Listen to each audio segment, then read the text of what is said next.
Okay, good evening, everyone. This is Dr. Sara Al-Mutawwa. I'm joining you from Mubarak Al-Kabir Hospital, and I'm happy to be sharing with you some interesting cases in imaging of GI infection that we has encountered throughout the years in our practice. So as we all already know, there is a wide variety of infection that can involve the abdomen, and at one extreme there are infections that are easily diagnosed without the need of any imaging, while on the other extreme there are infections which remains underdetected or insufficiently characterized despite multiple imaging studies. The most commonly used imaging modalities for the diagnosis of infective intra-abdominal pathology are usually ultrasound, computed tomography, and nuclear medicine appears to have some role in the evaluation of intra-abdominal infection. So I'm sure by now each and every one of us has their own way of approaching CT abdomen. Me personally, I like to divide the abdominal content into solid organs, then GI tract, and finally the peritoneum, making sure not to miss any important findings in either compartment. So without any further ado, and because I believe a single image worth 1,000 words, I'll be proceeding with our first case, which was a 39 years old female presenting with maroon-colored bleeding per rectum and anemia with hemoglobin of 6.5. CT was performed for the patient, and I'd like to share with you a short video of the patient showing no really striking findings looking at the solid abdominal viscera. The liver, pancreas, spleen, adrenal glands, and kidneys were unremarkable. Even the bowel loops at first glance show no significant abnormalities, meaning no thickening, no inflammatory changes, no free fluid, no collections. And but a thorough look, maybe here in the second glance, trying to follow the bowel loops from top to bottom, you can appreciate the presence of this longitudinal hypodensities in multiple small bowel loops. The coronal image just shows it very clearly here, despite the absence of any signs of obstruction, meaning the bowel loops are of normal caliber. Diagnosis has been made of ascariasis. So these filling defects occupy multiple small bowel loops, and it caused no significant obstruction. So take-home message is to always check the bowel loops, even in the absence of significant dilatation or inflammatory changes. Second patient was a 7-year-old girl presenting with one-day history of right iliac fossa pain, fever, and leukocytosis. At that stage, the provisional diagnosis was appendicitis, and CT was requested to evaluate. CT shows, just bear in mind this appearance in the right lower lobe. There's some area of consolidation with air bronchogram.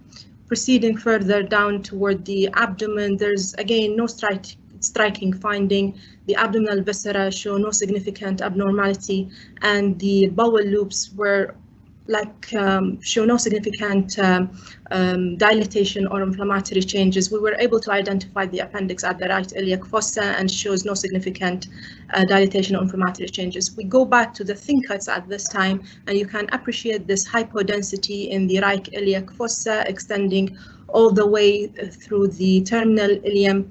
And there's a suggestion of some bowel dilatation, small bowel loop dilatation proximally.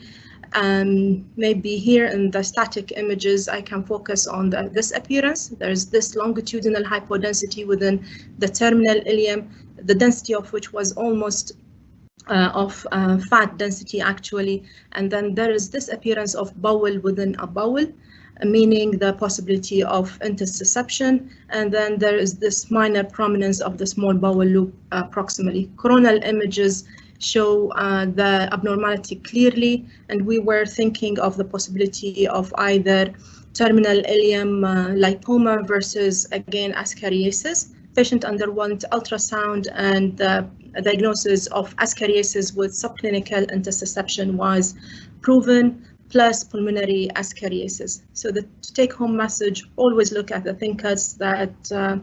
That those thin cuts can usually delineate the abnormality more clearly and make it easy for you to detect the abnormality. Our third case is a 27-year-old female presenting with abdominal pain, leukocytosis, and vomiting. The laboratory diagnosis at that stage was pancreatitis, for which CT was requested. So I'll skip the video here and go straight away for our static images. The study was done at days where we used to give oral contrast, so it was really very easy to appreciate those filling defect within multiple small bowel loops. You can follow those longitudinal structures all the way back to the duodenum and up toward the biliary system, causing some degree of dilatation within the biliary system with some enhancement there. And there's a hypodensity within the right lobe of the liver, representing abscess. So the diagnosis was made of biliary ascariasis with biliary involvement complicated by cholangitis and liver abscess formation. So beware of possible complication. So a small talk about GI ascariasis. The manifestation are usually due to the adult worm.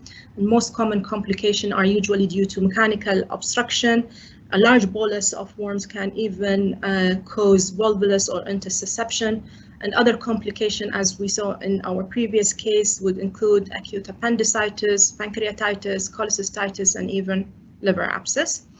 Pulmonary ascariasis, as in our pediatric case, is usually due to the migration of the larva from small intestine all the way to the pulmonary circulation. There it will cause destruction of the capillaries and the alveolar wall and lead to eosinophilia. So in a patient presenting with the correct clinical context, patchy migratory alveolar infiltrate will be really diagnostic finding. Other than that, we can have lobar consolidation and sometimes even alveolar hemorrhage. So moving on toward our fourth case, this was a 26-year-old Pakistani male presenting with abdominal pain and weight loss. Ultrasound done in private hospital showing pelvic free fluid, and some lymph nodes. And the question was whether this patient is having lymphoma.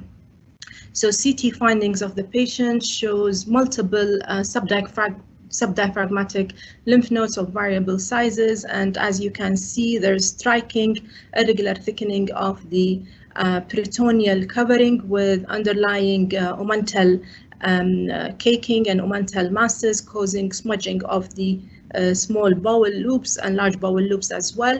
As we go further down, there was this cystic lesion within the region of the porta hepatis and retroperitoneum region. It's clearly separate from the head of pancreas and uncinate process, and it shows peripheral enhancement and central necrotic appearance consistent with cystic or necrotic lymph nodes. We can appreciate it even more easily here on the coronal images, and you can see the degree of omental infiltration and omental caking with this significant peritoneal thickening. Diagnosis was made of TB peritonitis, the dry type. The next case was a 41-year-old Indian male presenting with fever, confusion, rigid abdomen. Ultrasound showed significant amount of free fluid, and the diagnosis was of possible perforated viscous. Patient was taken to the CT machine where he got a CT abdomen with IV contrast administration. The lung window shows significant infiltrate within both lung bases with moderate ascites. If you have a closer look at the nature of this infiltration at both lung fields, you will appreciate the multiple nodular appearance with tree in bud appearance, maybe more appreciable at the left lower zone. And going to the abdomen, you can straight away see there's some degree of hepatosplenomegaly with multiple hypodensities in both liver and spleen of variable sizes, but predominantly subcentimetric. And if you go down there, you'll again appreciate this significant amount of retroperitoneal and mesenteric lymphadenopathy, mainly of cystic nature. The kidneys show multiple calcified lesions, predominantly at the cortex, consistent with calcified granulomas. So in the pelvis, there was this significant amount of free fluid, again thin, smoothly enhancing peritoneum and no free air.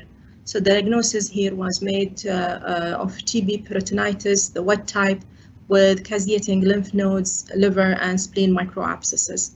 So just bear in mind that TB can be a great mimicker, and clinical history and the ancillary finding can give you the clue for the correct diagnosis.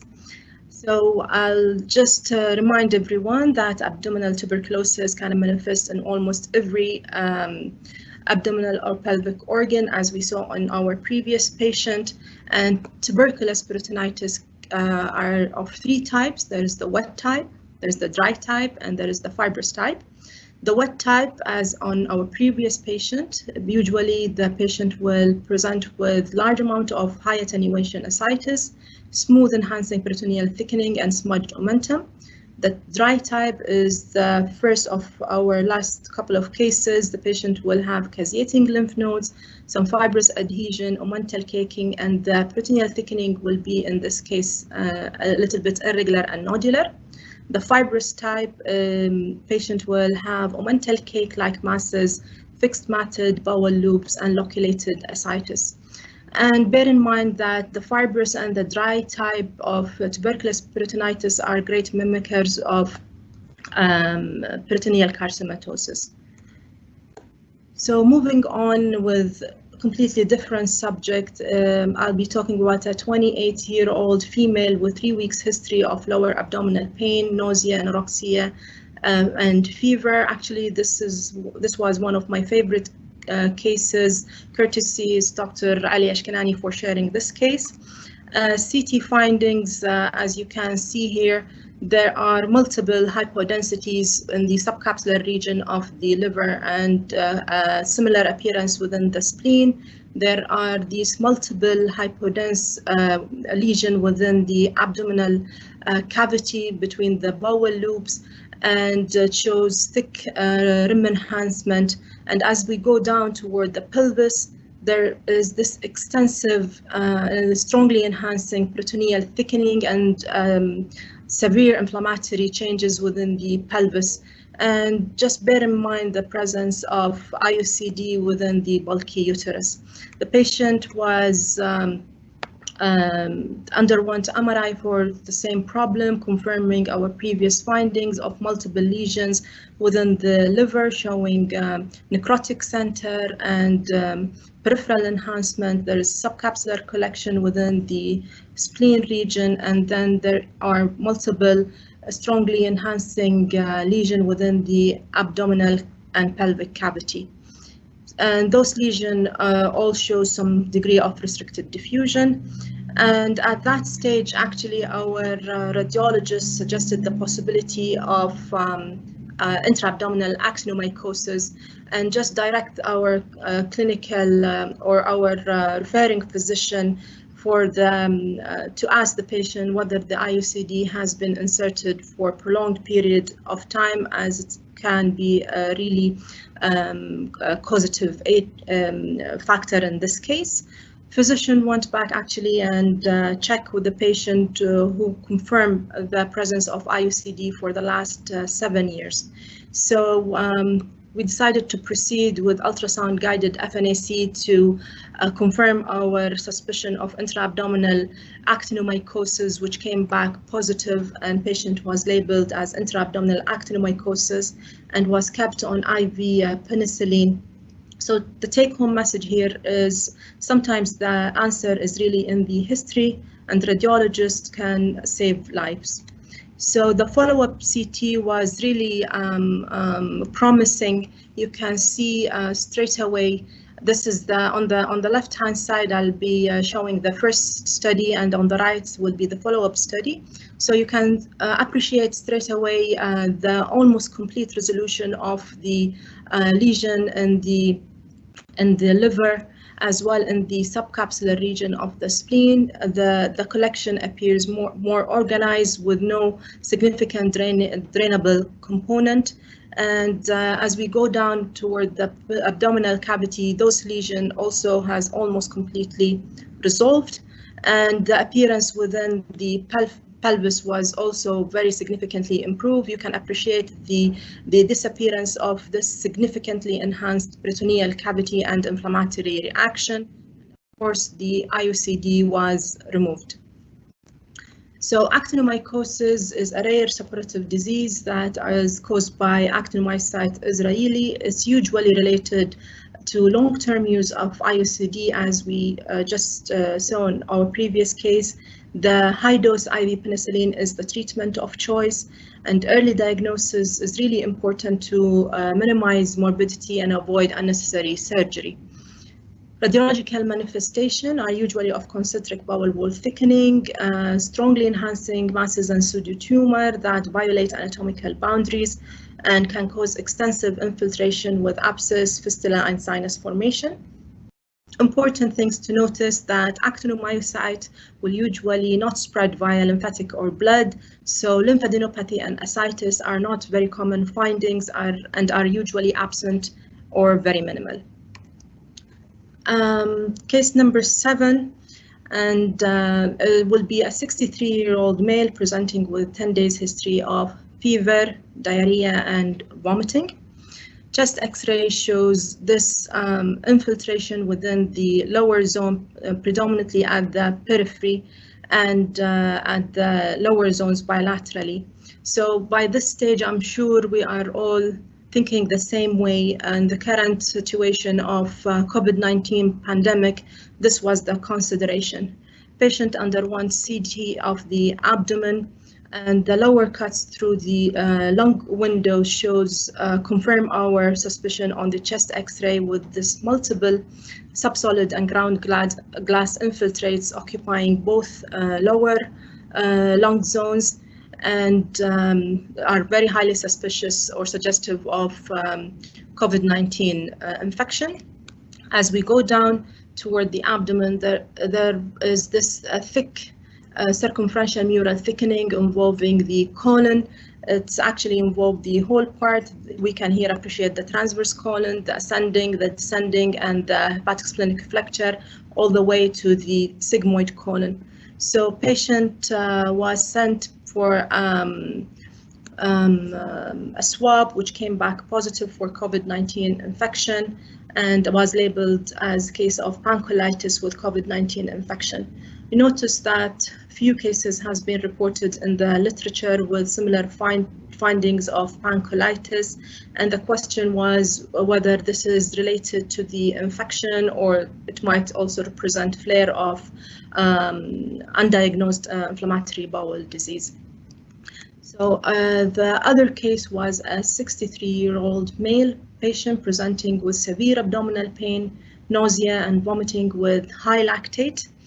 And because of the high lactate, CT abdominal angio was requested. And on the CT this time, we noticed similar appearance with multiple infiltration occupying the lower zones of both lungs, with ground glass appearance and some irregular infiltrations. And when we go down to the abdomen on the arterial phase, you can appreciate the aorta with SMA and showing enhancement there. But as you go down toward the right colic branch, you can appreciate complete absence of contrast opacification and normal opacification on the left side. And it continues all the way down. There is complete absence of opacification with thickening and prominence of the artery there. It's easily appreciated on coronal images. You can see the left branches opacifying nicely with contrast, while the right branch is it's completely thrombosed with some surrounding inflammatory changes. At that stage, the CT show no evidence of bowel ischemia, so no pneumatosis, no portal venous gas, nothing really much. But because of the highly suspicious finding, patient had swab which confirmed COVID-19 infection, and the patient was taken to the theater where a large segment of bowel loop was resected, showing yellowish discoloration consistent with bowel ischemia. So just to take home message here that we are still learning There's still lots of things we don't know about this COVID-19 infection, and it's a great idea to always keep updated and look into the literature. I'd like to end my talk here by thanking everyone for their effort and for making me part of your webinar tonight. And I'd like to thank all my colleagues in Mubarak Al Kabir Hospital, namely Dr. Dawood Al-Shimali, Dr. Ali Ashkanani, Dr. Ahmed Abdel-Zahir, and Dr. Mohammed Zayed for sharing their cases with me and being of great help during the preparation of this short talk. Thank you, everyone, and always remember, practice will make perfect. Thank you.